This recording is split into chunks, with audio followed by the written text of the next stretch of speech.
오늘 제가 전할 말씀은 여호수아 1장 2절인데 제목은 건너 그 땅으로 가라입니다. 야곱 시대에 그 가족 70명이 애굽으로 가뭄을 피해서 이주를 합니다. 그곳에서 430년을 지냅니다. 어림수로 해서 최소 200만 명에서 최대 한 450만 명 정도 큰 민족이 됩니다. 이집트 왕 파라오가 그 민족이 크고 강하고 또 번성함을 보면서 그들을 두려워해요. 그래갖고 권력을 가진 자가 두려운 상대를 대할 때 첫째 제거하든지 너무 인구가 많으니까 모조리 종으로 삼아버려요. 그래서 그들을 심하게 학대합니다. 심지어 자식을 낳았을 때 아들을 낳으면 다 죽이게까지 했어요. 그때 상황을 출애굽기에서 이렇게 묘사합니다. 이스라엘 자손은 고된 노동으로 말미암아 탄식하며 부르짖으니, 그 고된 노동으로 말미암아 부르짖는 소리가 하나님께 상달된지라. 얼마나 그 고통 소리가 컸는지 하늘까지 들릴 정도였어요. 여러분이 인생 살면서 아무리 어려워도 그 부르짖는 소리가 사실은 담장 너머까지는 가지 않잖아요. 근데 이스라엘이 얼마나 어렵고 힘들었는지 그 부르짖는 소리가 저 하늘에 계신 하나님께까지 올라갔다는 이런 굉장한 문학적 표현으로 성경은 이스라엘 사람들이 430년 끝자락에 겪었던 종살이의 고단함과 고통이 어떤 것인지를 보여주고 있습니다. 그런데 참 좋으신 우리 하나님이 그들의 고통 소리를 들으시고 아브라함과 이삭과 야곱에게 세운 그분의 언약을 기억해 주십니다. 그리고 그들을 출애굽시키기 위해서 모세를 보내십니다. 모세는 하나님 능력으로 기적적인 방법으로 출애굽시킨 이스라엘을 광야에서 40년 동안 인도합니다. 그런데 이제 모세가 인간이잖아요. 모세가 죽습니다. 그리고 그 뒤를 여호수아가 있습니다. 그때 주님께서 하신 말씀이 오늘 본문이에요. 내 종 모세가 죽었으니 이제 너는 이 모든 백성과 더불어 일어나 이 요단을 건너 내가 그들 곧 이스라엘 자손에게 주는 그 땅으로 가라. 이 말씀에서 올해를 앞으로 3개월 앞둔 이 시점에서 우리가 이 남은 3개월을 어떻게 지내야 할지 지혜를 얻을 수 있습니다. 이 본문에서 하나님은 모세 뒤를 이은 여호수아에게 앞을 향해 나아갈 것을 말씀하시면서 우리 한글 번역 성경 본문으로는 3가지 명령을 하세요. 첫째, 일어나라 라고 하십니다. 일어나라라는 이 말은 영어로 하면 그 흔한 스탠드업입니다. 스탠드업. 히브리 말로는 쿰이라고 합니다. 쿰, 일어나라, 쿰. 성경 속에서 이 쿰이라는 단어가 쓰인 용례를 살펴보면 몇 가지 흥미로운 상황을 예측할 수 있어요. 어떤 상황에서 쿰이라고 하느냐면 누워서 잠든 데서 일어나는 거예요. 한번 집에서 해보세요. 여러분 자녀가 혹은 여러분 남편이 늦잠을 자고 안 일어나요. 그러면 일어나 그러지 말고 쿰 한번 해보세요. 쿰이라는 게 일어나라 이런 뜻이에요. 그 다음에 병상에 누워서 사경을 헤매는 자, 아파하는 자에게 가서 쿰 그래요. 그런 일어나라, 이건 병 고침을 받는다 이런 의미예요. 그 다음에 무릎을 꿇은 상태에서 일어나라. 이 동양이나 서양이나 성경시대나 무릎이라는 것은요 굴복을 의미하는 거거든요. 또 하나님 앞에서 무릎을 꿇는다는 것은 예배를 뜻하는 거예요.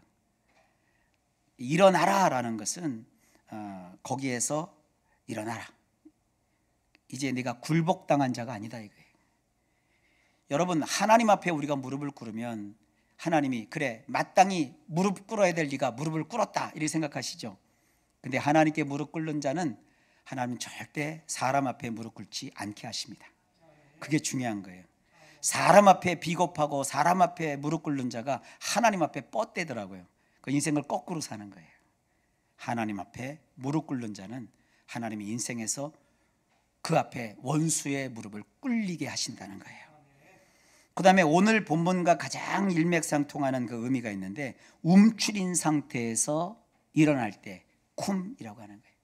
주눅 들지 말라 이거예요. 쫄지 말라 이거예요. 하나님은 여호수아에게 쫄지 마 지금 그러신 거예요. 왜 그럴까요? 지금 여호수아는 굉장히 모세가 죽어서 쫄았어요. 출애굽한 이스라엘 자손은 40년 동안 모세라고 하는 이 탁월한 리더 한 사람의 지휘를 받았어요. 어느 날 모세가 더는 그들과 함께하지 못하고 죽습니다. 이제 더는 모세가 그들과 동행할 수 없어요. 그 뒤를 이은 여호수아 역시 젊은 사람이 아니에요. 80이에요. 80이 훨씬 넘은 고령자예요. 요즘 시대가 굉장히 발전하고 과학화되고 지능화되고 또 앞서다고 하는데 리더십을 자꾸 젊은 사람에게 맞춰요. 젊은 사람이 하면 빨라요. 새로워요. 그러나 불안해요. 가정에서 여기 연세 드시면 나 이제 죽을 거야. 나 이제 끝났어. 내가 뭘 하겠어. 남성들은 그 직장에서 은퇴하는 나이가 되면 다 그렇게 생각을 해요. 그리고 자녀들한테 내 뒤는 너한테 맡긴다 뭐 이런 식으로 표현을 해요. 그리고 이제 죽을 날을 기다리는데 30년을 죽을 날을 기다리면서 살아요. 70에 은퇴해 갖고요 100살에 죽으면 30년을 맨날 죽는다는 생각만 하고 있는 거예요. 30년이요 세상을요 바꿔도 3번은 바꿔요. 대한민국이 그 가난한 나라에서 부유한 나라가 될 때까지 18년 20년밖에 안 걸렸어요. 여러분이 현직에 있을 때 다 꼬라박았어도요 이제 다시 새롭게 마음을 잡고 일어나면 되는 거예요. 그게 우리 신앙인들의 생활이에요. 뭐 공무원 정도가 돼야 이렇게 국가와 더불어 연금 이런 거 잘 해놓고 나 연금 받고 생활할 거다 이렇게 생각하지만 그러지 않은 사람들은 이제 벌써 나이 들고 은퇴하면 아주 고통스러워요. 이거 어떻게 살아가야 되느냐. 씀씀이는 줄어들지 않는데 벌이는 없고 또 몸은 옛날 같지 않고 그렇게 되잖아요. 그게 위축된 거예요. 근데 여호수아는요 80이요 80. 그 80 고령에 은퇴를 했어도 벌써 했어야 될 나이에 하나님께서는요 이스라엘 그 말썽꾼 이스라엘 전체를 맡기신 거예요. 이런 생각을 하는 거죠. 모세가 이제 없어졌으니 나는 어떻게 하지? 잔뜩 움츠린 상태에서 여호수아와 또 다른 모든 백성이 그런 생각을 하며 앞날이 캄캄하다고 여겼어요. 우리도 세상살이에서 그와 비슷한 처지가 됩니다. 그동안 해와서 익숙한 일을 접고 다시 새로운 일을 하자니 나이도 먹고 기술도 없고 또 내가 상대해야 될 사람들이 싹 다 바뀌었어요. 전에는 겪어보지 못했던 일을 또 해야 하기도 하고 한 번도 걸어본 적이 없는 길로 가야 합니다. 나이가 좀 어리면 체면 싹 다 무시하고 물어 가기라도 하겠지만 이제 나이도 차고 그렇다고 해서 사람 만나 사귀는 것도 힘들어서 죄다 혼자 해야만 합니다. 올 한 해 나름 열심히 달려온 것 같고 최선을 다해 힘쓰고 애써봤지만 막상 잘된 것이 없어요. 생각만큼 일이 잘 풀리지도 않았어요. 앞으로 뭘 한다고 해도 희망이 보이지 않아요. 그저 막막하기만 해요. 그런 처지에서 우리는 어떻게 해야 할까요? 하나님은 이제 모세는 죽었다라고 분명하게 단정하여 말씀하십니다. 그리고 모든 백성과 여호수아는 하나님이 말씀합니다. 스탠드업 쿰 그럴지라도 일어나라 그렇게 말씀하세요. 그렇습니다. 여러분 안 된 것은 안 되는 거예요. 못한 것은 못한 것이 맞아요. 그러니 일부러 꾸밀 필요도 없고 과장할 필요도 없고 반대로 주눅들 필요도 없고 세상 다 산 사람처럼 낙심하여 어두컴컴하고 칙칙한 인생 그림자 속에 숨어 들어갈 필요도 없어요. 저는 요즘이요 이 살 빠지기 전에 옷을 입는 게 일상이에요. 즐거워요.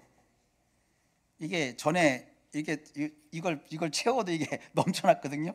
근데 지금은 이렇게 접혀도 오늘 바지를 입는데 바지가요 허리띠가 필요 없어요. 그냥 쑥 올라와요. 근데 이 옷을 줄일까도 생각을 했어요. 그러나 나는 지난 날을 기억하자.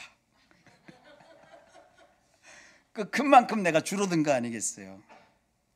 여러분 인생이 그래요. 이게 살도 진짜 안 빠져요. 되게 안 빠져요. 사람들이 주변에서 저한테 자꾸 물어봐요. 뭘 먹어서 그렇게 뺐냐요? 아니, 먹어서 찌는 거잖아요. 빠지려면 덜 먹어야 되잖아요. 근데 저한테 물어보는 게 뭘 먹고 살이 빠지네요. 할 말이 없는 거예요. 사람이 생각하는 방법이 그거예요.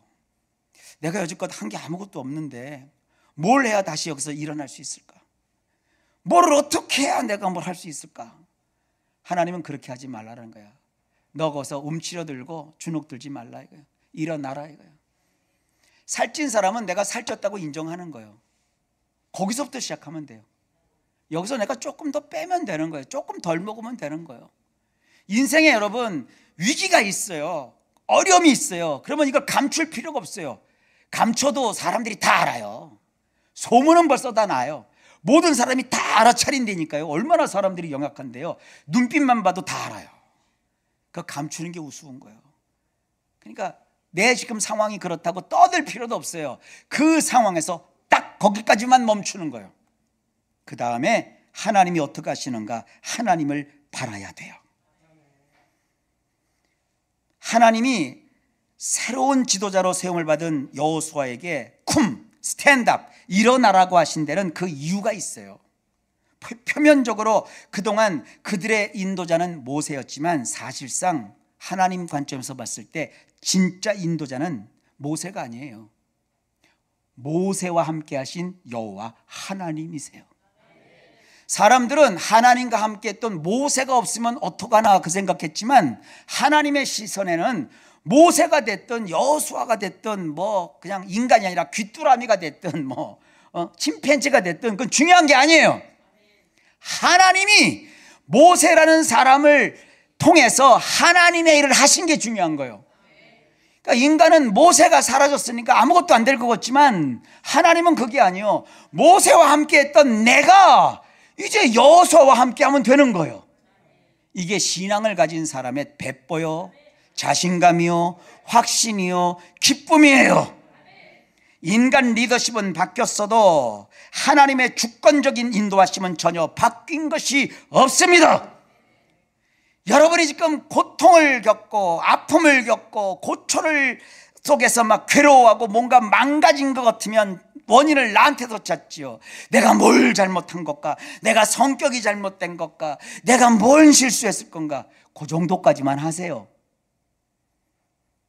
여러분 삶을 주도하시는 여러분의 주인은 예수님이시라고요.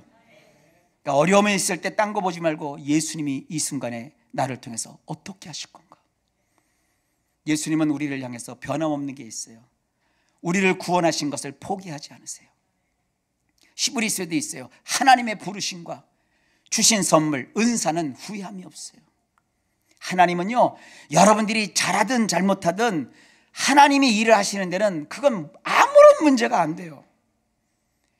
여러분이 뭐 도덕적으로 하나님을 막 감동시켜드리고 막 하나님을 기쁘게 해드리고 그건 여러분이 그냥 착해서 그런 거예요. 그런 거 안 해도 그냥 맨날 나가서 막 그냥 싸움박질만 하고 돌아다니고 문제와 사건을 터뜨리고 막 그냥 아버지 재산 절반을 다 챙겨서 도망가가지고요 허랑방탕을 해도 아버지는 늘 기다리고 계세요. 하나님은 우리를 쫓아다니지는 않으세요. 그러나 그 자리에 계세요. 그게 중요한 거예요. 여러분이 갈 때는 여러분 마음대로 갈 수 있어요. 여러분이 멀리까지 갈 수 있어요. 어디까지 가보시겠어요? 가보자 지구 반대편까지 밖에 더 가겠어요? 여러분이 하나님을 피해서 토끼봤자 어디까지 가겠어요? 북극? 남극? 땅끝? 여기서 땅끝이면 어딜까요? 한 브라질 정도 될까요? 그리고 조금 한 발자국 그다음부터 끝까지 갔다 싶고 한 발짝 더 띄우면 그때부터는 아버지께로 돌아오는 거예요. 그러니까 인생 내 힘으로 살지 말아요. 내가 주인 아니야. 하나님이 하시는 거예요. 이걸 깨닫는 게 신앙입니다. 너무 좌절하지 말아요. 너무 슬퍼하지 말아요. 여러분 책임 아니에요. 여러분이 그렇게 망쳐놓은 거 아니에요. 다 인생의 과정이고 인생에 살아가는 중간 도중이에요. 거기서 인간이기 때문에 무너질 수도 있고 쓰러질 수도 있고 아파 몸져 누울 수도 있어요. 우리 예수 믿는 분들은 아파 몸져 누워서 죽으면 천국인데 뭘 걱정을 그렇게 해요. 그러니까 병상에 누워서도 그저 아파도 하나님 감사, 주님 영광, 바보처럼 살자고요. 그저 사람들은요 다 악해요. 잘못 만나면 괜히 가다가 길 가다가 남들이 싸울 때 지나가다가 왜 그런 게 있잖아요. 남이 던진 돌에 탁 맞기도 하고 그런 거요. 그거 재수 없어서 맞은 거 아니요. 하나님이요 그거 여러분 안 돌봐줘서 튀는 돌 맞게 하신 거 아니요. 하나님이 세상을 창조하실 때 돌은 튀게 만들어 놨고 돌은 날아가서 부닥치면 아프게 돼 있게끔 만들어 놓은 하나님의 자연 법칙이 한 일환이요. 거기에 여러분들이 이 법칙은 분명하다고 확인한 것뿐이요. 재수원 붙었다 그런 거 필요 없어요. 그러니까 예수 믿는 사람들은요 부적이 필요가 없는 거예요. 그저 하나님의 도움을 바라는 거예요. 성경이 얼마나 재밌는 줄 아세요? 죽든지 살든지 다 주의 뜻대로요. 이 사람 못 이깁니다. 살자고 덤비면 그 사람은 도망가지만 죽자고 덤비면 그건 못 이겨요. 하나님은 우리를 절대로 세상에 방치하지 않습니다. 모세가 그동안 이루었던 모든 업적, 모세가 보였던 화려하고 위대한 생애, 일으켰던 기적과 싸움에서 이겼던 승리, 그 모든 것은 사람들 눈에 보기에는 모세가 행한 것이지만 사실 그 내막은 하나도 빠짐없이 모조리 하나님이 이스라엘 자손을 위해서 행하신 하나님의 일이었어요. 이런 것을 알아차리고 이런 사실을 믿고 감사하는 것이 기독교 신앙입니다. 기독교 신앙은 내가 무엇을 하는 것이 아니라 하나님이 나를 위해 무엇이든 하신다는 것을 믿고 하나님만을 의지하는 것입니다. 우리는 듣고 보는 그리고 느끼는 것에 한계가 있는 한낱 연약한 인간일 뿐입니다. 그래서 눈에 보이지 않는 하나님을 자주 잊고 지냅니다. 그러면서 내가 사는 인생은 내가 주도하고 내 힘과 내 노력과 내 실력과 내 처세와 내 재능으로 사는 것으로 여깁니다. 그러나 성경은 누누하게 이렇게 말해요. 우리의 상식을 깹니다. 잠언 16장 9절 사람이 마음으로 자기의 길을 계획할지라도. 인간들이 이렇게 말하죠. 내 사는 인생길을 내가 계획하라, 치밀하게 계획하라, 그렇게 얘기하죠. 근데 성경은 계획하라 그러나를 붙여요. 그의 걸음을 인도하시는 이는 여호와시니라.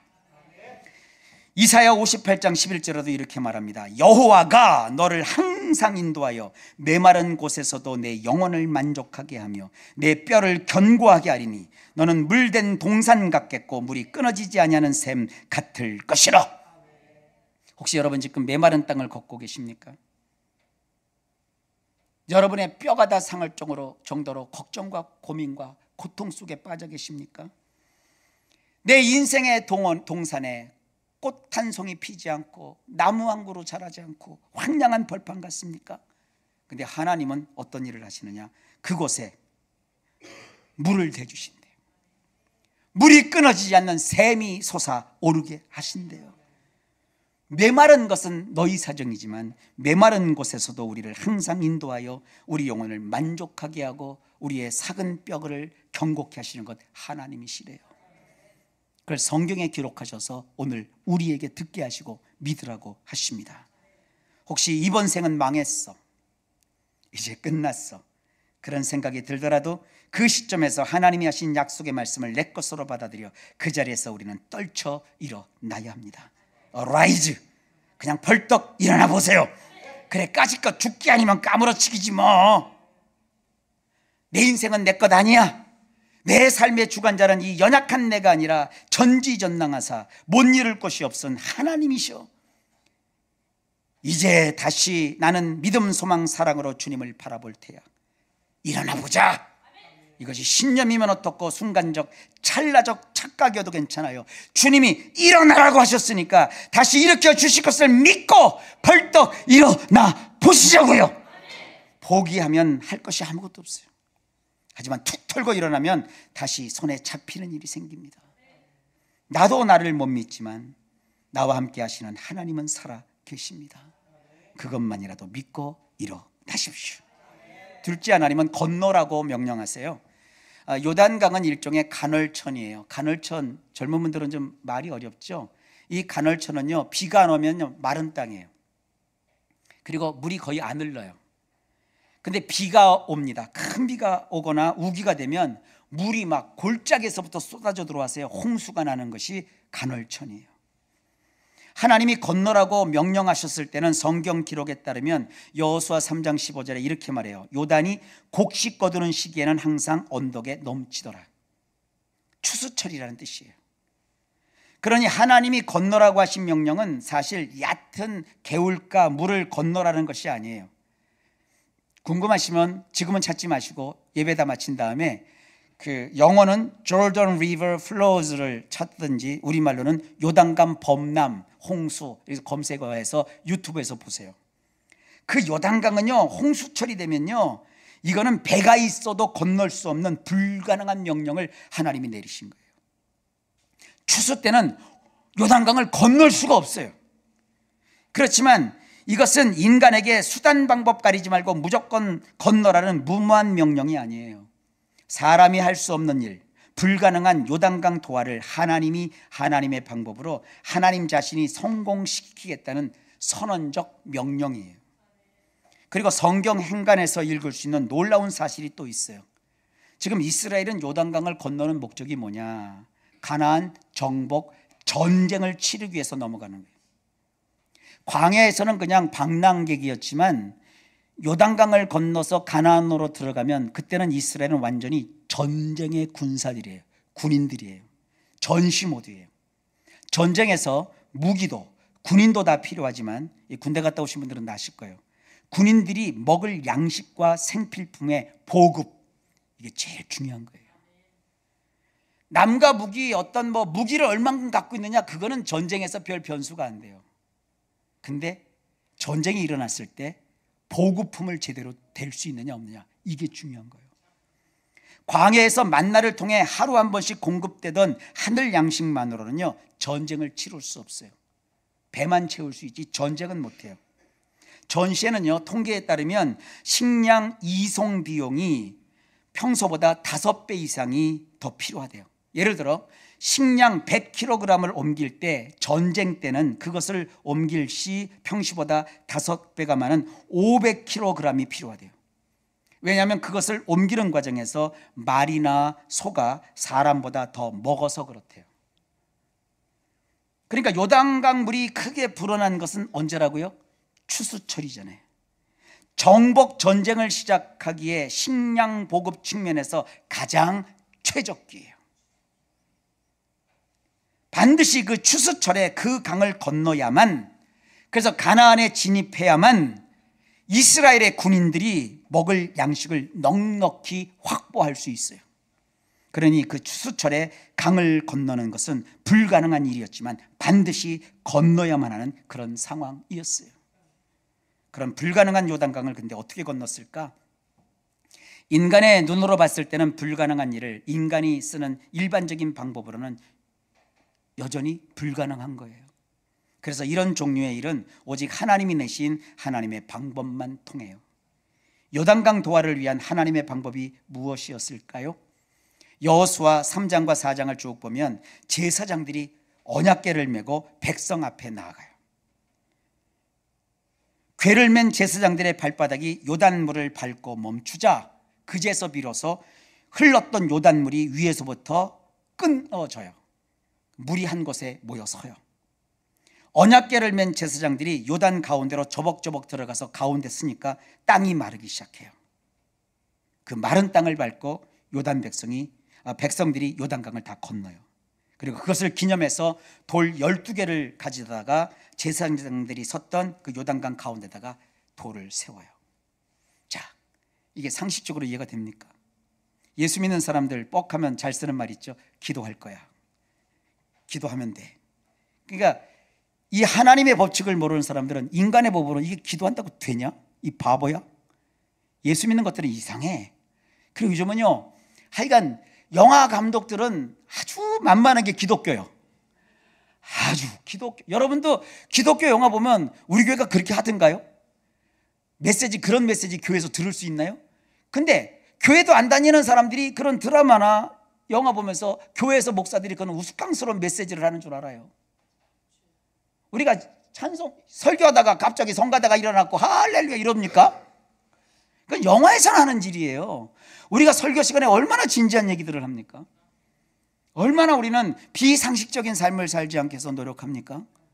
근데 세상은 기독교 신앙을 아주 우스꽝스럽게 여겨요. 그래서 예수 믿는 분들이 기도한다 그러면요 세상이 웃기고 자빠졌네 이러고 있어요.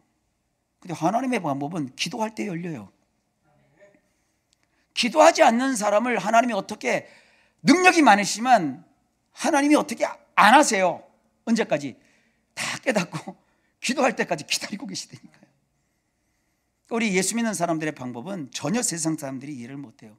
아니, 흐르는 요단강 보세요. 저는 이거 보면서 유튜브 그거 흐르는 요단강 틀어놓고 계속 1시간이고 멍 때리고 봤어요. 아무리 해도 저게 강이 어떻게 멈춰?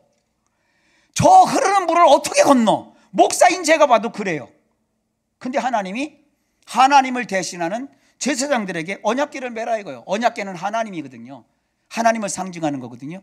그 언약궤를 맨 요단강 제사장들이 요단강에 발을 딛자마자 요단강이 딱 멈춰요.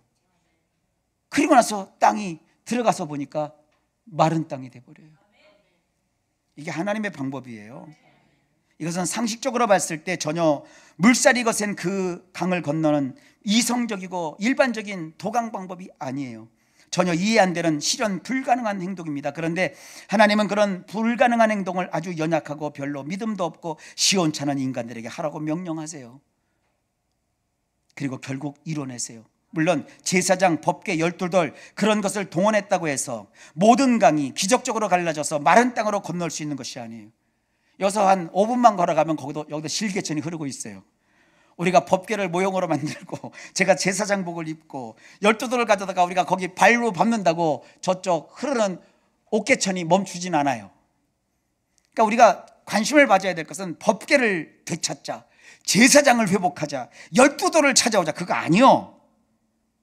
오늘날도 얼마든지 하나님은 우리에게 필요한 순간 방법을 하나님이 내셔서 놀라운 일을 행하신다는 게 중요해요. 나의 일상에서 일을 행하시는 하나님, 기적을 행하시는 하나님을 알고 하나님을 인정하고 하나님을 믿고 그래서 하나님 앞에 기도하는 것이 중요해요. 반드시 기억해야 됩니다. 내 삶은 내가 살아야 해요. 내가 땀 흘려야 되고 내가 수고해야 되고 내가 참아야 되고 내가 열심을 내야 합니다. 그러나 예수를 믿는 우리에게는 나에게 작용하는 또 다른 놀라운 힘이 있다는 것을 잊지 말아야 돼요. 이사야 30장 20절로 21절입니다. 주께서 너희에게 환난의 떡과 고생의 물을 주시나 내 스승은 다시 숨기지 아니하시리니 내 눈이 내 스승을 볼 것이며 너희가 오른쪽으로 치우치든지 왼쪽으로 치우치든지 내 뒤에서 말소리가 내 귀에 들려 이르기를 이것이 바른 길이니 너희는 이리로 가라 할 것이며. 하나님은 목자가 돼서 우리 앞에서 우리를 이끌어가는 게 아니라 이사야에서 해보니까 내 뒤에서 말씀하신대요. 우리의 가는 길을 주님이 방해하는 게 아니에요. 우리의 갈 길을 알려주는데 여기 뭐죠? 내 스승을 눈으로 볼 수 있게 한다고 그랬어요. 여러분, 스승이 누구예요? 가정에서는 부모죠. 신앙을 가진 부모, 신앙을 가진 남편, 신앙을 가진 아내. 그래서 여기 남편분들은요, 내 아내가 기도하는 아내인 것을 감사하십시오. 같이 어떤 일이 있을 때 따로따로 기도하지 말고 좀 더딜지라도 아내와 함께 기도하세요. 그러면 아내를 통해서 하나님이 지혜를 주실 거예요. 그게 내 스승이요. 또 목사도 여러분 볼 때 어느 정도로 목사를 신뢰할지는 모르지만 목사가 전하는 하나님의 말씀 속에 여러분에게 필요한 지혜가 담겨 있어요. 그런 말씀을 통해서 말씀의 인도를 받고 여러분 인생을 살아가세요. 잠언 3장 5절로 6절에 보면 너는 마음을 다하여 여호와를 신뢰하고 내 명철을 의지하지 말라. 너는 범사의 그를 인정하라. 그리하면 내 길을 지도하시리라. 그러므로 불가능한 일이 내 앞길에 장애물처럼 버티고 있을 때 주저앉거나 포기하거나 물러서지 말고 건너라는 명령을 받은 자로 내 삶에 맞서야 합니다. 셋째, 가라. 이거 1시간이네. 자, 시간 다 됐는데요. 이 가라는 다음 주에 한번 할까요? 그게 낫겠죠? 가라. 이거 참 귀한 말씀인데 다음 주 안 오시면 여러분 손해입니다. 자, 결론을 맺을게요. 하나님은 리더십이 바뀌었어요. 모세에게서 여호수아로 상황과 환경이 바뀌었어요. 근데 하나님은 나 하나님이 모세와 함께 했던 것처럼 너 여호수아에게도 함께 하겠다고 말씀하셨어요. 하나님은 우리를 향해서 그 베푸시는 사랑이 변함이 없습니다. 하나님은 언제나 자비하십니다. 예수를 믿는 우리를 하나님은 결코 내쫓지 않는다 그랬어요. 내가 너를 버리지 않는다 그랬어요. 내가 너를 떠나지 않는다 그랬어요. 요즘 기독교 안에 이 말씀을 좀 더 깊이 들여다보면 좋은데 너무 겉만 보니까 기독교인들이 구원은 은혜로 받잖아요. 근데 삶은 자꾸 율법주의자를 만들어요. 너 기도 얼마나 했어? 너 기도 몇 시간 했어? 너 하루 일과가 어떻게 돼? 그래서 그것이 경건한 거야? 자꾸 그렇게 우리를 점검하려고 그래요. 이게 세 번째 나오는 얘기인데 예고편입니다. 근데 그거는 아니에요. 그냥 나와 함께 하시는 하나님을 믿으시라고요. 뭐 우리가 잘나봤자 얼마나 잘나겠어요. 여러분 여기서 아무리 잘해도 여기 천사 될 사람 아무도 없어. 우리는 목표가 천사 되는 거 아니요, 바리새인 되는 것도 아니요, 사두개인 되는 것도 아니요, 바울같이 되는 것도 아니요. 나는 나 된 모습으로 하나님 앞에 서는 거예요. 우리는 하나님을 사랑하고 하나님을 가까이 하고 하나님을 끊임없이 추구하고 그분을 가까이 하십시오. 제일 중요한 건 하나님 앞에 우리가 서는 거예요.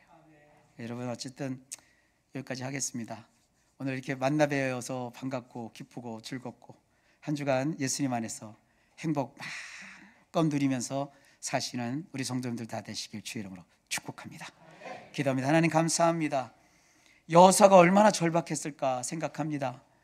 앞에 요동강은 범람해서 흐르고 있는데 어떻게 거길 건너야 되는지 얼마나 절망했겠습니까? 그때 하나님이 그저 건너라 말씀하신 것처럼 우리도 두려운 인생을 또 맞이해야 되고 앞으로 남은 금년 3개월을 어떻게 살아가야 될지 막막하지만 다시 오늘 주님 말씀 믿고 일어나서 우리가 주님과 함께 3개월을 또 살아내려고 합니다.